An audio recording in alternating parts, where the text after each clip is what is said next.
All right, guys, welcome into episode number 25 of the Brainiac Trivia Top 10 and 10. I am John Boyce, the primary writer, owner, and host for the Brainiac Trivia League in Middle Tennessee. So this one's going to be a little bit different than most of the episodes. Back on August 7th, I hosted movie trivia from the 80s, 90s, 2000s, and 2010s. In total, I asked 24 questions, and these are my favorite top 10 in 10 minutes or less. Technically speaking, there were 4 questions that were visual, but 24 sounds way better than 20. So, if you like movies, this episode is for you. Number 10. Number 10, kicking us off. A Blade Runner's job was to retire human-like androids that were called what?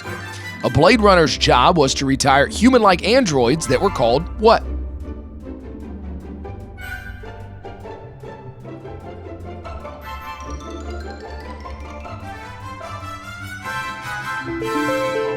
Of course, a Blade Runner's job was to retire replicants. Number 9. In the early 90s film Point Break, what well-known college did Johnny Utah play football for? Remember, that's Keanu Reeves' character. In the early 90s film Point Break, what well-known college did Johnny Utah play football for?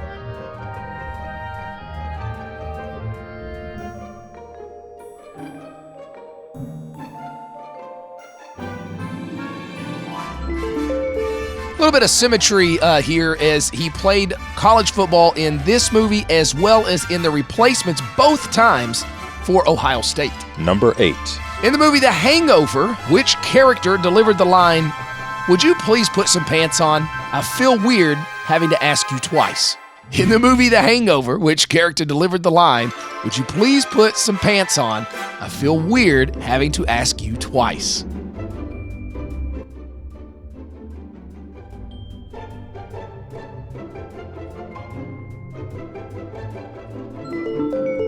Would you please put some pants on? I feel weird having to ask you twice. Phil said that. Number 7. What 1990s crime comedy is set in London and follows 4 friends who find themselves heavily in debt to a local gangster after a crooked card game? So they hatch a plan to steal the money only to see things go awry. What 1990s crime comedy is set in London and follows 4 friends who find themselves heavily in debt to a local gangster after a crooked card game? So they hatch a plan to steal the money only to see things go awry.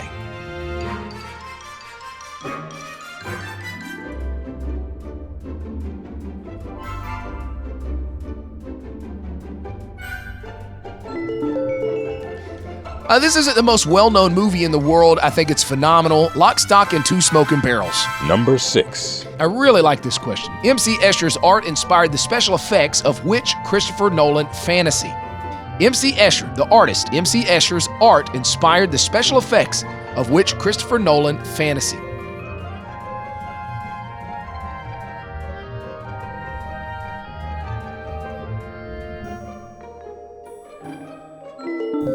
One of my absolute all-time favorite artists and one of my absolute all-time favorite movies from 2010, Inception, was inspired by M.C. Escher. Number 5. Multiple choice as we get into the top 5. In the film What About Bob, Bob listed his symptoms to the doctor. Which of these is not one of his symptoms? Pelvic discomfort, fingernail sensitivity, dead hands, or tingling hair? In the film What About Bob, Bob listed his symptoms to the doctor. Which of these is not one of his symptoms? Pelvic discomfort, fingernail sensitivity, dead hands, or tingling hair?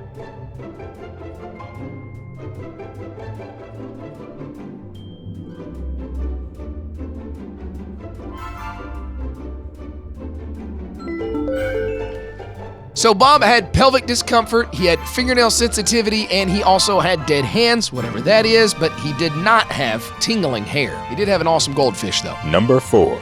Okay, so as we get into the top 4, the final 4 will all be from clues and clips. So normally this is a 2-part question. I'd give you a clue, then a little bit after that, I would play the audio clip. Since there's 4 of these in this episode, there's no way I can keep it under 10 minutes. So simply this time, I'm going to read the clue and then immediately play the audio clip from the movie. So number 4, here we go. This biographical comedy drama was released in the mid-2010s and is based on events that were not that old. With a massive cast, the film consists of 3 separate but concurrent stories. The film was nominated for 5 Academy Awards, taking home Best Adapted Screenplay. All right, here is the audio clip. Kathy, come on. We know each other. What's going on? How bad is this? 2 years ago, Benny Klieger in Morgan's bond department also started shorting subprime housing, $2 billion in triple Bs. Benny is smarter than I thought. No, he's not smart at all. The premiums on the swap ate into his desk's profit. To cover his triple B shorts, he sold a lot of A and double A swaps as protection. A lot. He believed that there was no way that they could be affected. Tell me Morgan Stanley doesn't hold the contracts on these swaps. All this time I've been trying to figure out who I'm betting against, and it's Morgan Stanley, which is me. From 2015, starring Steve Carell, one of the first movies I can remember watching Steve Carell in, and it being a serious movie, The Big Short. Not sure how accurate it is, but it was a fun movie to watch. Number 3. Into the top 3, this action film was released in the late 80s, and despite being nominated for 5 Raspberry Awards, including Worst Picture, it remains popular today. Taking place in Missouri, the film is driven by the well-known star in the lead role. A sequel was released direct to DVD years later, but had none of the original cast. All you have to do is follow 3 simple rules. 1, never underestimate your opponent. Expect the unexpected. 2, take it outside. Never start anything inside the bar unless it's absolutely necessary. And 3, be nice. Be nice.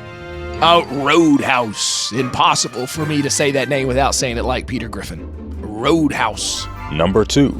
This mid-90s dark comedy crime was selected for preservation in the U.S. National Film Registry, becoming one of the very first designated in its first year of eligibility. Promoted with the tagline, "A homespun murder story," it later spawned a critically acclaimed television series. I want you to tell me what these fellas look like. Well, the little guy, he was kind of funny looking. In what way? I don't know, just funny looking. Can you be any more specific? I couldn't really say. He wasn't circumcised. Was he funny looking apart from that? Yeah. You were having sex with the little fella then? Uh-huh. Is there anything else you can tell me about him? No. What about the other fella? He was a little older. You know, he looked like the Marlboro Man. Oh, yeah? Yeah. But maybe I'm saying that, because he smoked a lot of Marlboros. Uh-huh. Like a subconscious type of thing. Oh, yeah, that can happen. From 1996, that is Fargo. Number 1. And my number 1 favorite question from this event that I hosted. Here we go. This science fiction comedy was released in the mid-2000s and was a bomb at the box office. Revolving around the character Joe Bowers, the film has achieved cult status and has seen a small revival in interest since the mid-2010s. The film serves as a social satire focusing on commercialism for a big portion of the film. Okay, if you don't know it from the clue, and you don't know it from the clip, then you haven't seen the movie. And if you haven't seen the movie, I think you should watch it. It is... Okay, just listen to the clip. For the last time, I'm pretty sure what's killing the crops is this Brondo stuff. The Brondo's got what plants crave. It's got electrolytes. So wait a minute. What you're saying is that you want us to put water on the crops? Yes. Like out the toilet? Well, I mean, it doesn't have to be out of the toilet, but yeah, that's the idea. But Brondo's got what plants crave. It's got electrolytes. The plants aren't growing, so I'm pretty sure that the Brondo's not working. Now, I'm no botanist, but I do know that if you put water on plants, they grow. Oh, well, I've never seen no plants grow out of no toilet.